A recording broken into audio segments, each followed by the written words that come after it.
Okay, so I think we are live on Facebook, YouTube, and Periscope on Twitter as well. We want to thank our participants for this session.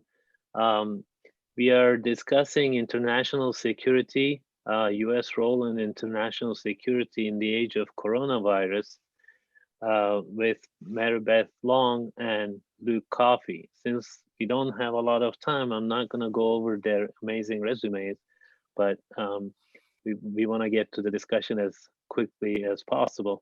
Um, so, and I don't want to talk too much, but the this session is part of a series of sessions we've organized on the U.S. role, U.S. global role, U.S. role in the Middle East. We hope to organize a couple more. Basically, we are asking similar questions every session: how the international system, how U.S. foreign policy, how U.S. foreign policy in the Middle East will be evolving.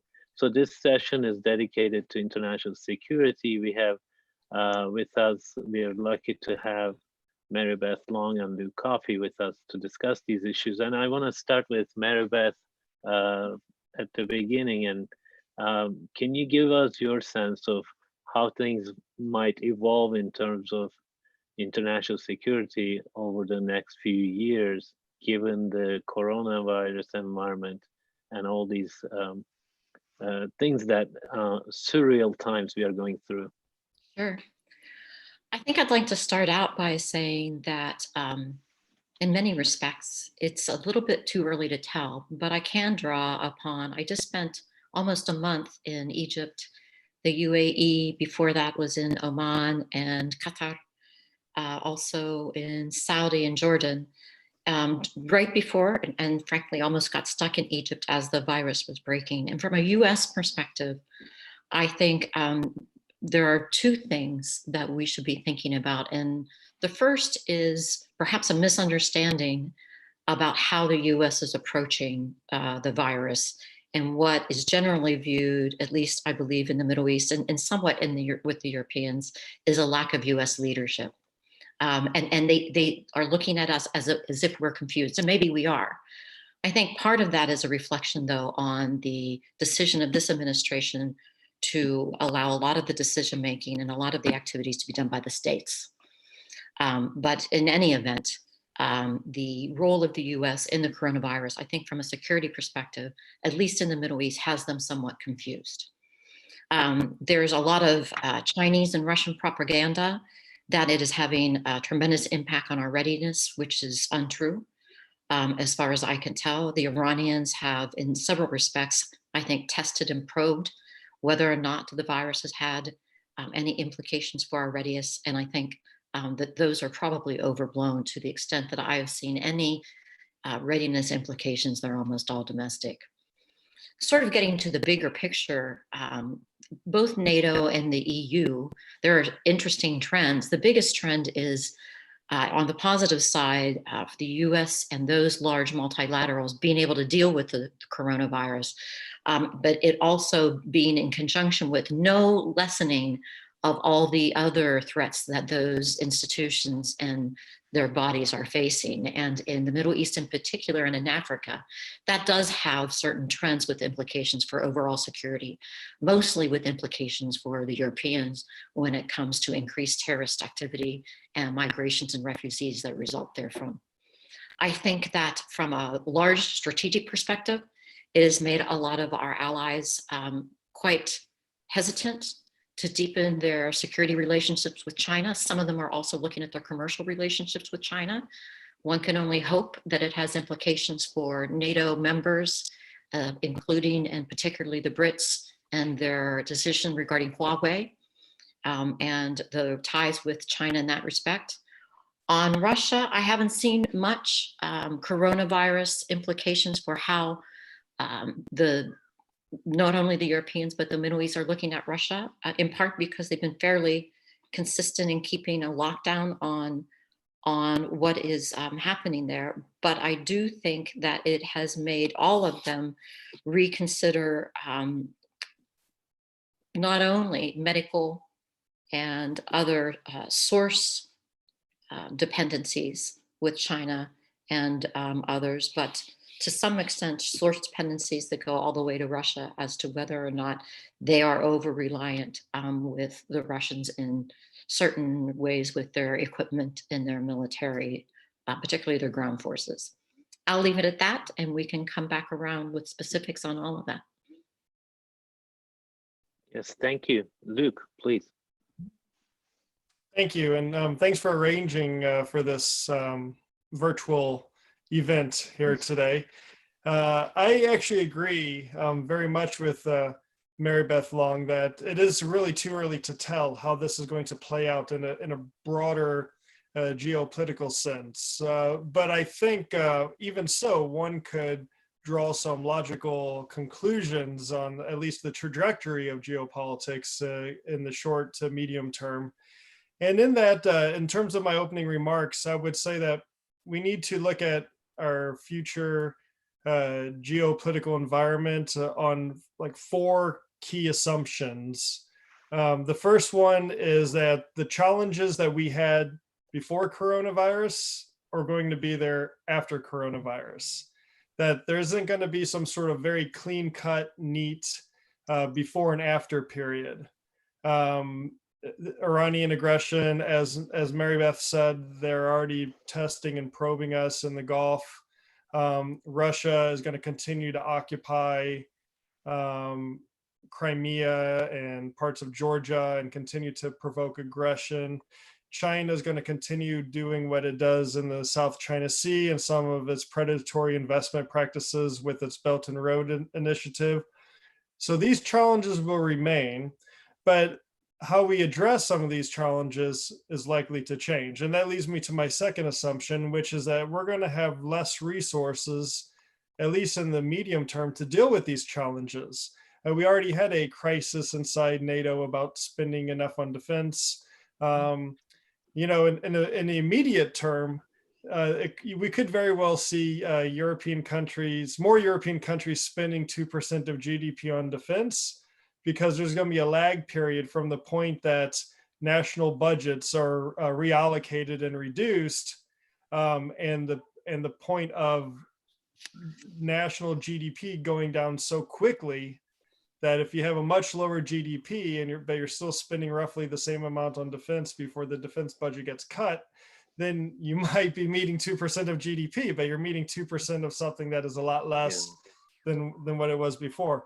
So I think we have to get smarter and more sophisticated with how we deal with some of these issues and challenges with our allies in terms of burden sharing and trying to really do more with less.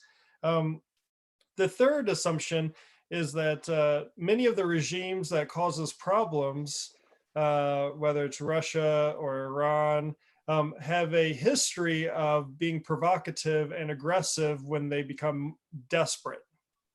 And if the current situation with the global pandemic isn't going to be desperate enough for them to change some of their ways, then I don't know what would be.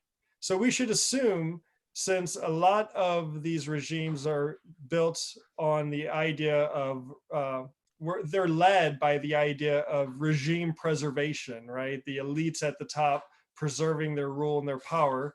One of the biggest ways that an autocratic regime can lose power is by being viewed as illegitimate or not able to provide for the people. And as countries like Russia or Iran start to suffer more and more from the COVID-19 pandemic, then you can see the leadership becoming more desperate to try to keep rule. And as they become more desperate, then that's when they do stupid things. And then the fourth one is more of a technical point, but it goes back to military readiness. In the recent past, at least, the US military and its allies have operated in parts of the world that have not had the most advanced healthcare infrastructure, healthcare systems. And looking ahead into the future, these are the likely types of places where the US military and its allies will continue to have to operate from time to time. And in these sort of environments that have a reduced healthcare capacity, I can only assume that the pandemic will have more of an impact and will hang around longer, which has an impact on how our military operates in these regions. So the U.S. has been pretty good over the years at trying to adapt to new circumstances, new environments, and I suspect that operating in a pandemic environment, a healthcare emergency environment, whether it's northern Syria or southern Afghanistan or wherever else, is going to have to be factored in into the doctrine and the military planning. So that's something that we need to, policymakers need to keep an eye on. The final point I'll conclude my opening remarks with deals with China. In many ways, China is on the front foot right now, at least in the short term. It's been able to restock its strategic crude oil reserves at record low prices, while most of the world is either entering their lockdown or in the middle of their lockdown. China is starting to come out of theirs, and they've taken advantage of the confusion with huge amounts of propaganda that was already alluded to.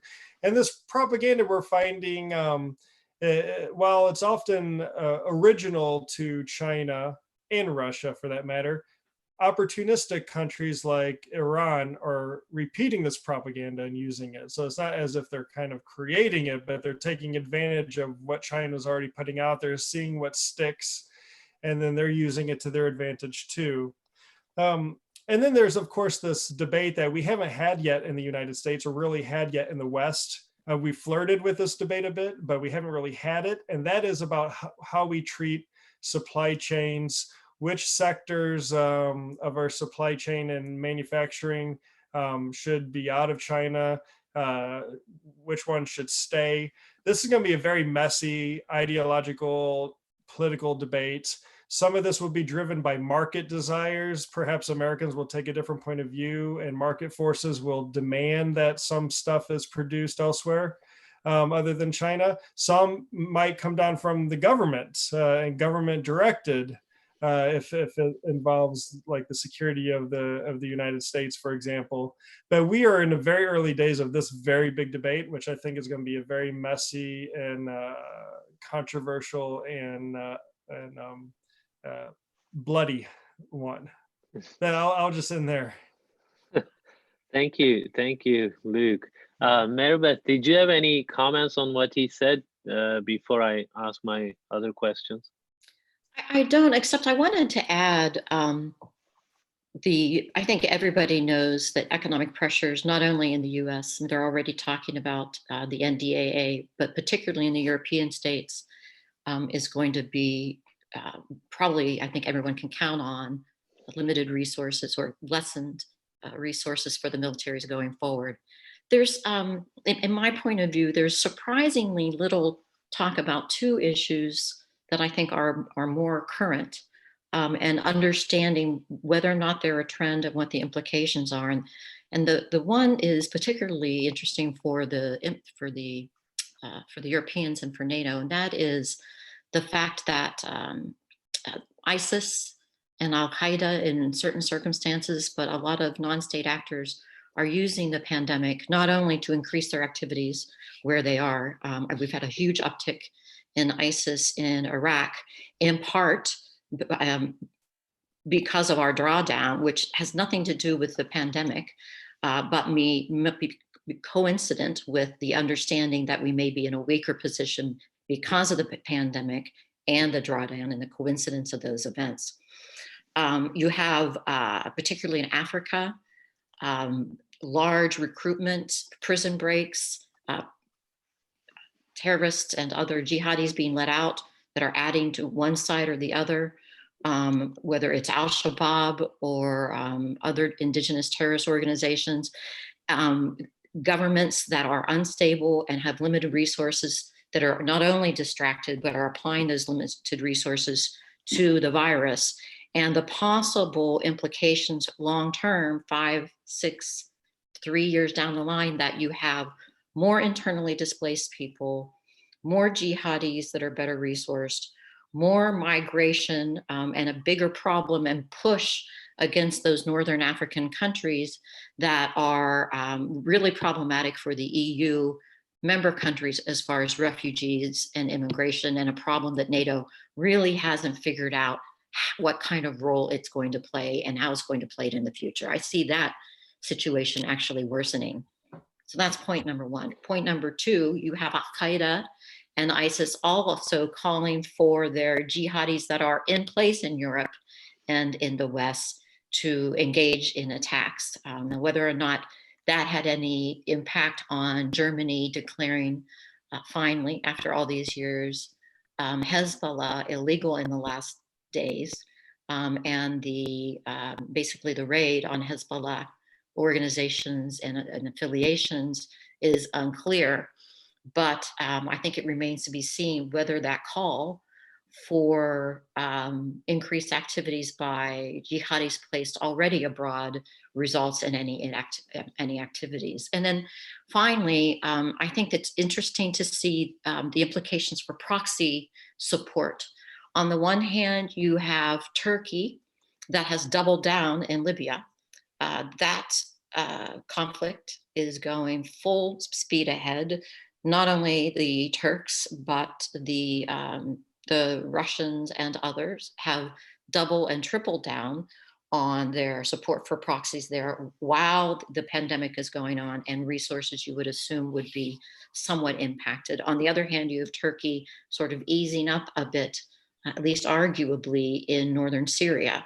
So the question is, what are the implications for this various places where proxies are acting, and what will we see as far as stress upon not only our NATO allies, but states and non-state actors as to the proxyism? I think as far as Iran is concerned, we haven't seen any diminution at all in what they've done abroad. In fact, we've seen an uptick. How sustainable that is and whether or not it's had any long-term implications for Iran, I think is still out, but it's certainly trending toward status quo ante, but not much more than that. I'll stop there. Thank you. You touched upon NATO, and that was my next question. So how do you guys assess how NATO fared in this coronavirus threat environment? Was NATO solidarity robust enough, effective enough in your eyes? And how, I mean, Luke talked about the funding issues, and it's gonna, there in absolute numbers, there's gonna be less available resources probably for NATO and for the national militaries. But how do you think NATO fared in meeting this crisis? So far, so Sorry. good. I mean, NATO has.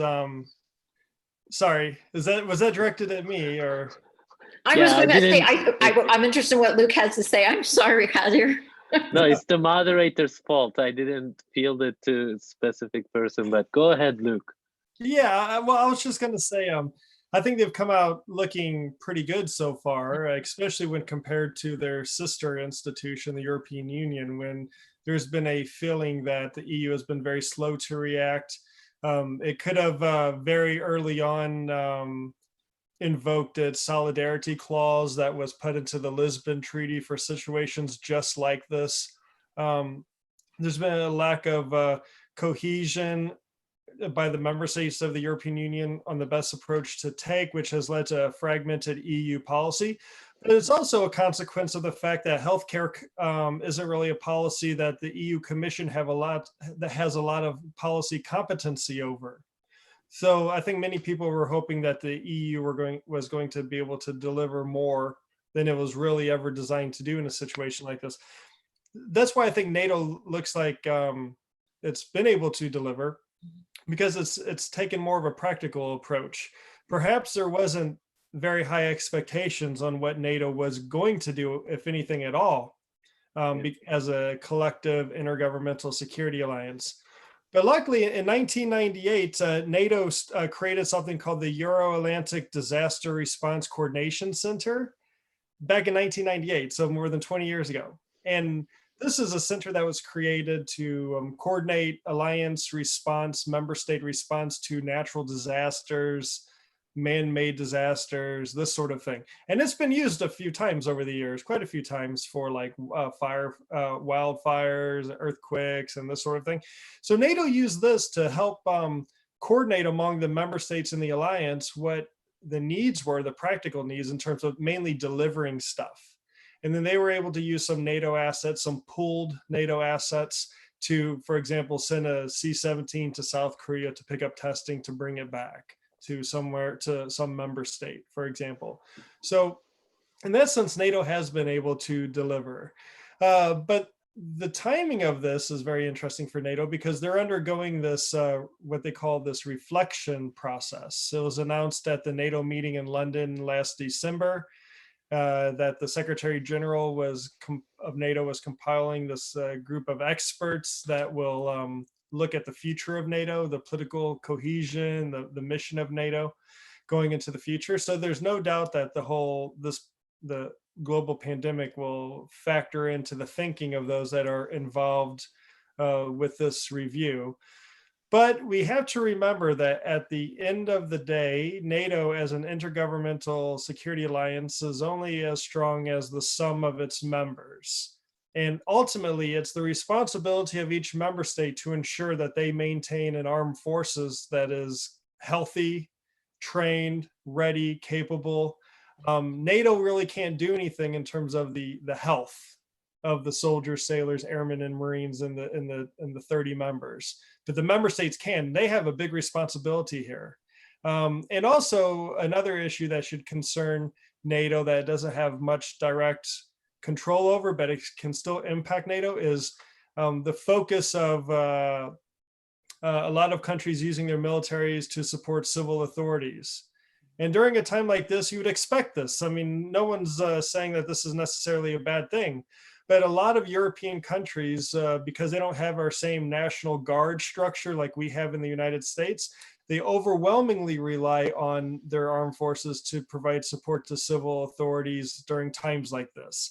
And this will have an impact on readiness. This will have an impact on who's able to go fight if they need to somewhere else, how often they're able to train. So we have to think about this too as NATO goes forward in this COVID world. Let me slip in just a little more, one more question on that one. Mary Beth, you've worked at the Pentagon at the highest levels. In a situation like this, US leading the NATO in a more sort of EU-US wide effort, do you think that's been missing, or was the kind of delivery Luke talked about has been sort of sufficient, robust enough? There was no need for mobilization of all NATO members around this challenge.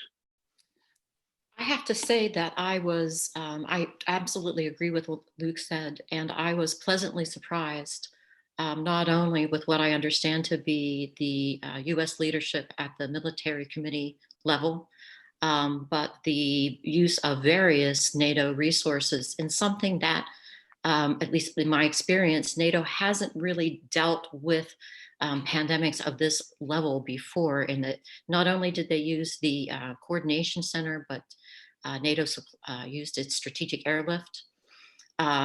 More importantly, I think for the first time, NATO really engaged some of its non-NATO partners, where we had Turkey supplying, Norway supplying to Spain, Turkey supplying to certain parts of Macedonia. There was really a mix of not only member states, but commercial aircraft and airlift. There were doctors sent via NATO auspices, either through the strategic airlift or through the NATO Support and Procurement Agency. There were medical masks and medical gear and suits and attire sent back and forth. I think there was actually an intensive care unit that was arranged through one NATO country to go through another or a partner to actually get to Spain. So I was actually very surprised, like, frankly, at NATO stepping in with the amount of resources and efforts that it had. The one place where I would fault not only US leadership, but NATO writ large, and this is a perpetual weakness, The Russians in particular were very aggressive, spreading rumors about NATO's lack of ability to respond at all, not only as an institution, but as member states. You know, NATO is spreading the virus. NATO exercises actually were part of the spread of COVID in Europe. We just don't do well, and NATO didn't do well in responding to those, but I was impressed. And my understanding was there was no lack of US leadership, so. Thank you. Thank you for those comments. Let me ask you this. Do you expect some sort of NATO fared well, EU didn't fare as much well, let's say.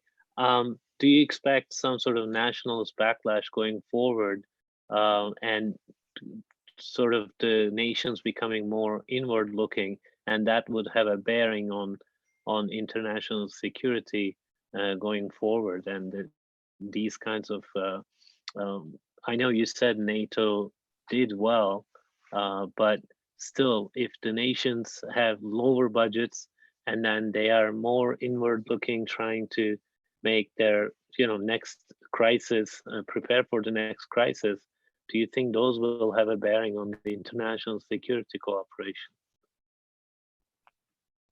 Luke. Okay. Sorry. Well, this is an example of a challenge, a geopolitical challenge that I said existed before the COVID pandemic, that will continue to be around after or during the pandemic. This knee-jerk reaction to nationalism and in like the nasty sense, not to be confused with patriotism, in my opinion.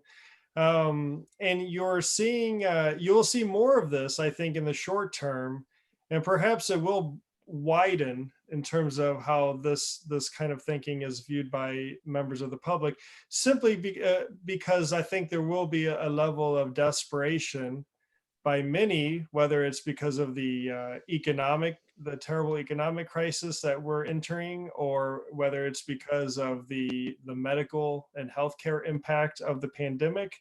There will be people who will want to try to find very easy and simplistic solutions to what are very complex problems.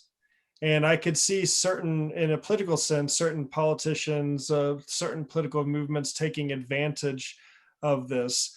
But as we go through this, if this pandemic has shown anything, it shows that you can't just, I don't want to say put up a wall because that's a politically charged statement, but you can't like put up the drawbridge or build a moat around your country, because the world doesn't operate that way. And a global pandemic will take some sort of global coordination or global response.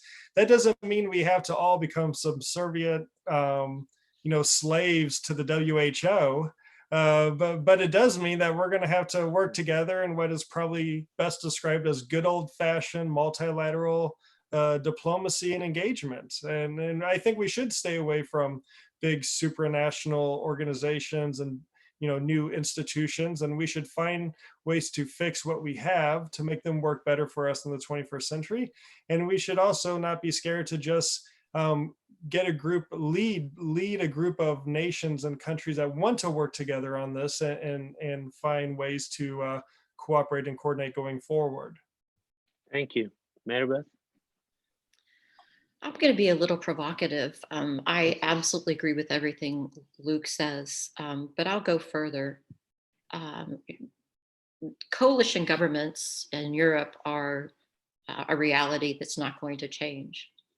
And one of the problems with the wide breadth of participants in European leadership is that from a security and defensive standpoint, defense does not do well when you have budgetary decision-making that are stressed over demographics, an older population with fewer abilities to earn money and have resource constraints on the government. When you combine that with arguments that why are we spending so much money on defense when, if anything, COVID taught us was, number one, we need to spend more money on healthcare. Number two, we've got immigration problems and refugee problems that don't really have much to do with defense, and we can prevent them if we spend more on infrastructure and healthcare and social programs and entitlement programs. And number three, to the extent that those are national security issues, the real problem is that our either racist or proxy organizations within our country from a domestic security perspective. Those are exacerbated by the influx of immigrants, and those are exacerbated by propaganda that is unmet. And if we as a nation take better care of them, we won't have to deal with external defensive issues as much as we think. And I don't think we're going to do well there. I think to the extent that we had 2%, I think Luke alluded to, if some of the countries have been stepping up as soon as we get governments back engaged, that will be severely reduced, which will call into question the utility of the transatlantic partnership in some respects. It's already gone through a number of discussions about its relevance in today's climate and into the future. None, as Luke pointed out, none of the problems from an external point of view are going to be getting any better anytime soon. And yet we will have less committed resources and, I believe, less committed publics. So what does that mean? And for people like me, that means one of the problems you need to force Europe to deal with is, are you going to fund NATO or are you going to fund the EU? There needs to be a reality check on what is Europe getting for its EU participation, and why do we have potentially, we're constantly dealing with potential conflicts between the EU role, for example, in Libya, and national defense priorities in Libya. Can Europe sustain both? And what are the trade-offs, and are they worth it? And I would argue that dialogue needs to come, but it won't come fast enough for the American public, who is quite fed up with what they view of having to pay too much of the share of European defense building, particularly when it comes to training, and that we will have a distancing or a bit of a chill between US and many of our European allies. Mary Beth, then let me continue with a question to you. Luke talked about China, and my question is also about China, how the relations are going to look like going forward. So do you expect the kind of, how would the US and the West manage that? Because of the things that you just talked about, less commitment, less budgets, and on the other hand, China, in some ways, Luke said they took advantage of the low oil prices. Their economy shrunk quite a bit, but given the Trump's rhetoric and Pompeo's rhetoric on China, things are not going to look like U.S. and China are going to get along soon. How do you see that challenge happening if you take it as a challenge for the West, EU and the US? I see, as Luke alluded, and Pompeo has been clear, that there will be a cold wind for the foreseeable future between the US and China, not just because of pandemic, not just because of Huawei, but primarily because of the conflict that has been brewing and basically occurs every day in the South China Sea and in the Pacific. I think that there will be a very difficult conversation in very few European countries. And it will be very limited to, are there technical or other aspects of our dependence, this is them speaking, with China that we need to moderate? Technical information sharing being probably the most important. And that's, at the end of the day, about it. NATO will continue to struggle with having its systems compromised by the lowest common denominator when it comes to security in its computers and in its shared defensive and interoperability at the end of the day, because European nations and the world will not be able to walk away from cheap Chinese products, and the robust economy and the robust and very focused governmental policies in China that will simply take more and more market share of more and more both critical and non-critical industries, and Europe simply can't afford to ignore that. So they will straddle with legs in both camps. Most of their legs in the China camp with cheap and good relations with China, and I'm not saying that's not a good thing or not necessary, but struggle with tough decision-making on large security issues that the US can afford to be more independent, and they will have a tough time making those decisions. I don't expect many of them to even consider them seriously. Yeah. There's an audience question on Pompeo, so I just want to, before moving to Luke again, I want to pose that to you. They're asking, how do you view Pompeo's performance during the pandemic, including his strident anti-Beijing rhetoric? Well, I think he's been consistently tough on China. But I have to say, it's a very interesting question because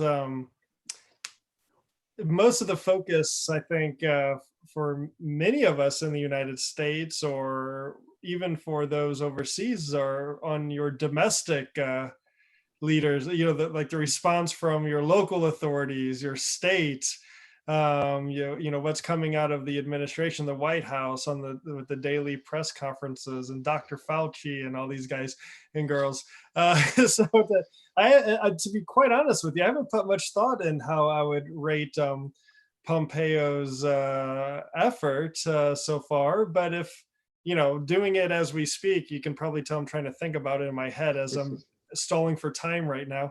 I would say actually he's done very well at sending, as America's top statesman, sending a very clear message that the relationship with China is not going to just continue on in the future all happily, that there are going to be some serious thinking going on about how the US needs to approach China in this post or in this COVID era, and as we enter, God willing, the post-COVID era. Mary Beth? I agree. I think part of what Secretary Pompeo was also addressing was there was a surprising in my mind, but if you stop and think about it for just a minute, not so surprising, but just on the heels of people realizing that that the COVID deaths in China were very likely very much underreported, and that in fact that the Chinese government very likely hid the impact of the virus for not only weeks but months. Right on the heels of that, you had a really interesting Chinese charm offensive internationally, in which it was seen to be exporting doctors and exporting masks and kits, and turning its attention to saving the world from this virus. It just happened to be coming from China. And for just a brief period of time, even the Iranians gave it a go. They were exporting Iranian expertise or IRGC assistance to other nations. And I think part of Pompeo's, I think, appropriately tough public statements was to put the kibosh on anyone buying into China has turned the corner, and we're now contributing to the recovery of the world of this unfortunate health debacle about which we had very little role or very little participation. No. So I think it was appropriate, and I'd like to see him further make those kinds of comments. I think we need to stand firm because the implications of the next time this happens, whether it's in China or elsewhere, and interestingly, no one wants to say it, but the last 4 or 5 COVID type flus, the bird flu, all were derived from China. It's a problem. I'm not implying that it was deliberate, but we have a problem with flus, swine flu, et cetera, coming out of China. And we need to deal with it as an international community, or we will just be on a constant cycle of the latest and greatest pandemic that has implications for all of us. Thank you. So there's another audience question. Let me pose that, and then I'll get back to my line of questions as well. Luke, the question is on your argument regarding insourcing of American goods. Aside from those exceptional items considered critical to US national security, are you suggesting trade barriers and tariffs? How will Wall Street react to this? Oh, not at all. I am a free trader to my core. I'll quite happily continue to buy the best product at the cheapest cost as long as it doesn't impact U.S. national security, and I don't care if it's made on Mars. But I'm just saying that there will be a debate. There will be a big debate about this. You'll have people of the sometimes they're referred to economic nationalists, protectionists. You'll have this debate going on. And at the end of the day, I don't think all that much is actually going to change. Not because necessarily the consumer will want it to change, but perhaps the sourcer or the importer or the manufacturer will want a more dependable political situation than what they can find in China, or as Mary Beth alluded to, there's been a recent history of these types of viruses coming from China. Perhaps vendors or manufacturers will want to look elsewhere. But I think that Americans will still want to buy, they want an iPhone. Well, we barely like iPhones that cost like $1,000 a piece, right? Much less costing like $3,000 or $4,000 a piece. So I don't think necessarily a lot will change. Perhaps I'm wrong on the pharmaceutical side of things. I could be wrong on that. And I think that's probably the area where it will most likely change. But I do think that there's going to be a big debate about this, and it'll be a very political debate, a very ideological, passionate debate about this. And we'll see if the principles of free trade will come through this, or if we will start implementing more barriers and protectionist practices. Thank you. So let's talk about a little bit about Russia. Russia's role in terms of disinformation in the US has been debated a lot. And in this context, now it's done by many actors around the world about the origins and how it was spread, the coronavirus. How do you see China's role, what has been called an infodemic, information kind of that is being circulating about, US sources and US invention of the virus even. So how do you think the relationship with Russia might evolve going forward? There's been a lot of reports about involvement in the presidential election as well, that kind of thing. So Mary Beth, we'll start with you. Well, I come from 13 years at CIA, in which one of the very first things you learn is that the Russians have always been involved, to the extent that we've allowed them, intentionally or not, in our elections and our politics. And that Russian propaganda is the best in the business. I can recall in Latin America when Russian propaganda had half of my colleagues convinced that the US Sandinista war was about stealing baby parts. There were all kinds of implications regarding us sending back babies to be raised as Americans, to be enslaved. The fact that it just on and on and on. The Russians are masters at propaganda, and they do quite well. The Chinese don't do nearly as well, at least externally. Their internal control over their information is probably second to none. As far as Russia is concerned, absolutely. I think Russia, in some respects designed, but in many respects fell into a windfall. And they got exactly what they wanted in the 2016 and 2018 midterm elections, in that they have done tremendous damage to Americans' confidence in our electoral system. And that will continue in 2020 and into the future. And to the extent that we allow Russia to implicate and insert itself, and that we buy into this divisiveness between and among our various peoples, and particularly our political group, the more we should be ashamed of ourselves, but the more we let Russia win. China hasn't quite gotten to that level yet. Their propaganda is much more specific. It generally deals with an issue. We had Huawei.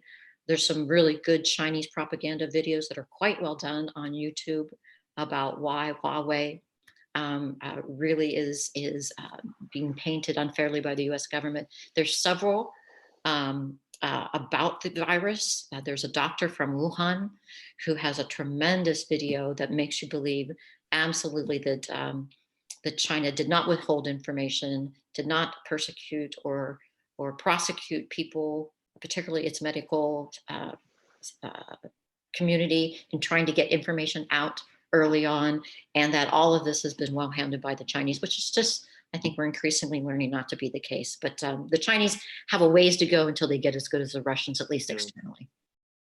So would you consider sort of, I don't know how to express this, but if disinformation, should the US and EU, the West, let's say, consider making it somehow a top concern of international security going forward? Absolutely. We used to do that. We used to call it covert action or psychological operations or whatever you want to do. But we've become so politically correct that for some reason we've decided that as a government we can't counter narratives effectively. We don't want to counter narratives effectively. We don't even try to get out ahead of a narrative and frame the discussion the way we did in the Cold War and the way we did even in World War II, which led to tremendous Western growth and the success of Western countries. The United States no longer has this skill or interest, and I believe it's one of our biggest national security deficits writ large. NATO in and of itself also not only does not allow it, but they view it as something bad or something not quite above board, and it's to our own detriment. Thank you. Luke, you can address that as well, but there's another question for you as a follow-up to your insourcing thoughts. What opportunities could that present for countries like Mexico under USMCA and Central America under CAFTA? Well, I'm not an international trade economist, so perhaps I've waded in already a bit too far on this matter. And some Better of my you than me. Yeah. But as someone anyone who follows, international affairs and geopolitics will follow these matters as well. So perhaps I can contribute something, very modestly contribute something to this issue, to this debate. Yeah, I think that there is an opportunity for some of these countries, and whether it's Mexico or in Central and South America or in other places in Asia. Like Turkey. Mike Yeah, Doran was suggesting Turkey as a manufacturing base for the US. Yeah, well, there's already a healthy U.S.-Turkish economic relationship that both leaders have said explicitly on a number of occasions that they want to grow. So yeah, I do think Turkey is a real possibility. These countries, though, have to make it lucrative for the investors and for the businesses to come there and set up shop, and they have to also show that there's a very sound and strong rule of law, independent judiciary, and all these other issues that will help entice international investors, and FDI. So I think that there is a lot of scope here for opportunity. And also I think public attitudes are going to change, at least on a superficial level. I don't know if it's going to change in terms of their pocketbook. But even now, no one really likes buying stuff from China, but we still all do, right? Because it's like usually the cheapest product. So I do think that without getting too far into an issue that I'm by no means an expert on, I do think that there's scope for new opportunities. And one way that the United States can help our partners in Europe or our partners in South America, Latin America, Mexico, is to find ways of promoting economic freedom, to promote real free trade, to reduce trade barriers, to lift unnecessary tariffs when they might be in place, to really boost economic productivity and economic cooperation. I mean, there are ways that this can be done. And if you would like more detailed proposals, I know the Heritage Foundation, we have 2 papers coming out soon. Actually 3. One's focusing on economic recovery in the Euro-Atlantic area. Another one is focusing on North America, so Canada, Mexico, and the United States. And there's one about economic cooperation, economic recovery in the Indo-Pacific, but within the context of the Quad nations, US, Japan, India, and Australia. So these are coming out. So, although we're all at home in different places, this is still Washington, D.C., so there's no such thing as like shameless self-promotion. So heritage.org, check it out. The papers will be up there in the coming days. Great, Luke. We'll check it out. Thank you for that. Mary Beth, there is a question about the Gulf. Given your recent trip to the region, you mentioned low oil prices are leading to deep fiscal issues in the GCC, especially. How do you think the Saudi OPEC policy has impacted the relationship with the US, especially with the reported threat from President Trump to pull troops from Saudi? Any thoughts on Egypt's regime stability under COVID? What about Oman's regime stability given solvency issues and the rule of a new sultan? I'll do them in reverse order. Sure. The economic hardship in Oman due to COVID, but also due to the secondary and tertiary implications of the lack of tourists have been very difficult for them. They were budget stretched before the unfortunate death of the Sultan, but internally they're quite stable. Internally they're doing well, but it's going to be a budgetary issue for them, particularly because it's just basically the cessation of any other economic activity. For Egypt, surprisingly, when I was in Egypt, despite all the criticism about the Egyptian government, during the first couple of weeks of March while I was there, we were regularly visited by the Egyptian government, our temperatures taken almost every day. Egyptian government officials getting on our bus to take our temperatures before we went into a hotel or a public place. Entering Egypt at the beginning of March, I was met in the airport, as were my fellow travelers, by someone taking our temperature and writing down where we were staying. That was not the case when I returned to the United States at the, I want to say the 20th of March to Dulles Airport, where on a direct flight from the Middle East, where no one asked us where we had been, no one asked us had we been exposed, and no one took our temperature. So I can't criticize Egypt. Now I know that the Egyptian government has been criticized as being spotty in dealing with the virus. I think it has given them much needed economic relief, however, as far as its oil and gas needs. The biggest problem with Egypt remains and is exacerbated to some extent by COVID, but it is the demographic boom and the disconnect between the population, the economy, the ability of Sisi to continue to provide subsidies that keep domestic turmoil tampened down, and the fact that in I think 3 or 4 more years we'll be at an 80+% unemployment of individuals, particularly men under the age of 25. So Egypt, long term, it's an exacerbating factor. For the Middle East, COVID writ large, and Saudi Arabia, I think the president was right as far as the price war between Saudi and the KSA.